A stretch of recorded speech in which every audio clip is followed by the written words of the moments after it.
السلام عليكم ورحمة الله وبركاته. بسم الله والحمد لله والصلاة والسلام على رسول الله وعلى آله وأصحابه الفائزين برضا الله أما بعد. ഫിഖ് പാഠം 347. ഭർത്താവിൻ്റെ മരണം കാരണമോ മറ്റോ ഇദ്ദയിൽ കഴിയുന്ന സ്ത്രീ പലപ്പോഴും പലരും സംശയം ഉന്നയിക്കാറുണ്ട്. ഇദ്ദ ആചരിച്ചു കൊണ്ടിരിക്കുന്ന സ്ത്രീയെ ആർക്കൊക്കെയാണ് കാണാൻ പറ്റുന്നത്, ആർക്കൊക്കെയാണ് കാണാൻ പാടില്ലാത്തത്? അടുത്ത വീട്ടിലെ അന്യമതത്തിൽപ്പെട്ട സ്ത്രീ വന്നിരിക്കുന്നു, അവൾ കാണാമോ? ഇദ്ദയിൽ കഴിയുന്ന പെണ്ണിൻ്റെ പിതാവിൻ്റെ സഹോദരപുത്രൻ വന്നിരിക്കുന്നു, അവർക്ക് കാണാൻ പറ്റുമോ? എന്നിങ്ങനെ പല സംശയങ്ങളും. യഥാർത്ഥത്തിൽ ഇദ്ദയുമായി ബന്ധപ്പെട്ട് ദർശന നിയമത്തിൽ പ്രത്യേകിച്ച് മാറ്റങ്ങളൊന്നും ഇല്ല എന്നത് ഒരു വസ്തുതയാണ്. അഥവാ ഇദ്ദ അല്ലാത്ത കാലത്ത് കാണാൻ പറ്റുന്നവർക്ക് ഇദ്ദയുടെ സമയത്തും കാണാം, ഇദ്ദയിൽ അല്ലാത്ത സമയത്ത് കാണാൻ പറ്റാത്തവർക്ക് ഇദ്ദയുടെ സമയത്തും കാണാൻ പറ്റില്ല.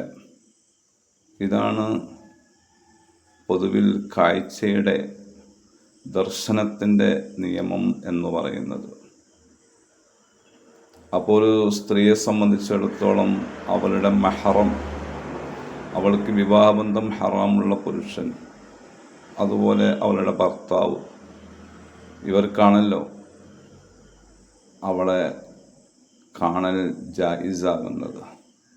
അവർക്ക് മാത്രമേ ഇദ്ദയുടെ കാലയളവിലും കാണാൻ പാടുള്ളൂ. അല്ലാത്ത എല്ലാ പുരുഷന്മാരും അവർക്ക് അന്യരാണ്. അതുകൊണ്ട് ഇദ്ദയുടെ കാലയളവിലും അവർ കാണാൻ പാടില്ല.